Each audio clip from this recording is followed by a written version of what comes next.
martelletta in mano e questo pezzo d'arte praticamente, e quanto serve per poter creare questo che in realtà è un capolavoro. In realtà sono dei pezzi unici, anche se fanno parte di quello che è il processo industriale, e qui si impara a farlo.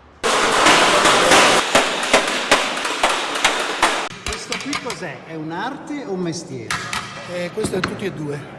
Una volta era un mestiere che adesso è diventato un'arte. Andrea Agnoletto è un battilamiera noto in tutto il mondo delle auto d'epoca, perché è un maestro assoluto tra chi sa raddrizzare e dare forma a lamiere d'acciaio e d'alluminio anche per veicoli degli anni 30. La CNA di Padova ha creato un corso che nel weekend cerca di trasferire queste tecniche a chi non vuole lasciar morire la tradizione e sviluppare un lavoro di passione di alta specializzazione.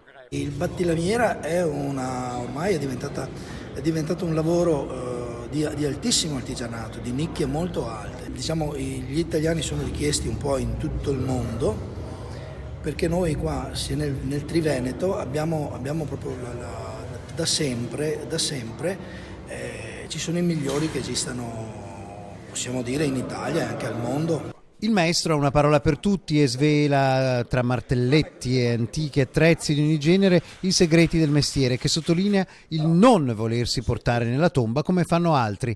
Non sarebbe molto utile per tramandare questo lavoro. Vedete questo? Questo serve esclusivamente per fare questo, vedete? Mi va alla pari là e un lavoro che tra l'altro è ricercato sia in Veneto che all'estero, come ricorda chi ha voluto questo corso con la CNA. Scoprire queste attività e renderle disponibili a tutte le persone che hanno voglia di fare. Soprattutto l'abbiamo creata per i giovani, perché abbiamo scoperto che facendoli vedere certe cose riusciamo a muoverli, riusciamo a scoprire delle entità nuove. Ci sono ragazzi a imparare e professionisti maturi, ci sono anche ingegneri che si sono appassionati al mestiere di battilamiera e ora mettono le mani su Ferrari d'epoca con sapienza.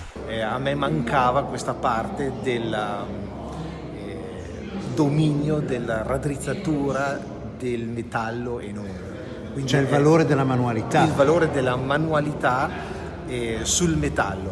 L'ultimo movimento per la sinfonia per martelletti e lamiere ha inizio in un crescendo andante con brio alla faccia delle macchine, ma senza diventare luddisti.